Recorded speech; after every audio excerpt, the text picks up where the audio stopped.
বললেন খুবই সুন্দর প্রশ্ন, কেন ঈশ্বর একটি ধর্ম তৈরি করলেন না?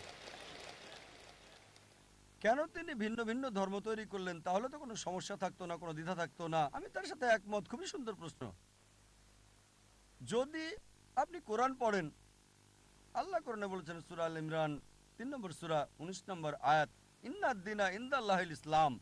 আল্লাহ তাআলার কাছে একমাত্র গ্রহণযোগ্য ধর্ম হচ্ছে ইসলাম। ইসলাম মানে আল্লাহ তাআলার কাছে নিজের ইচ্ছাকে সমর্পণ করা। যদি আপনি সবগুলো ধর্মই দেখেন, সর্বশক্তিমান ঈশ্বর নবী বা রাসূল প্রেরণ করেছেন এক ধর্ম প্রচারের জন্য। সকল নবী রাসূল আদম আলাইহিস সালাম থেকে শুরু করে নূহ, মুসা, ঈসা, মুহাম্মদ সাল্লাল্লাহু আলাইহি সাল্লাম, সকল নবীগণই আর আমাদের নবীজি বলেছেন এ পর্যন্ত ১,২৪,০০০ নবী রাসূল এই পৃথিবীতে প্রেরণ কাছে পবিত্র কোরআনে সূরা ফাতির ৩৫ নম্বর সূরা ২৪ নম্বর আয়াতে, وإن من أمة إلا خلا فيها نذير। এমন কোন জাতি বা গোত্র নেই যাদের কাছে সতর্ককারী প্রেরণ করা হয়নি।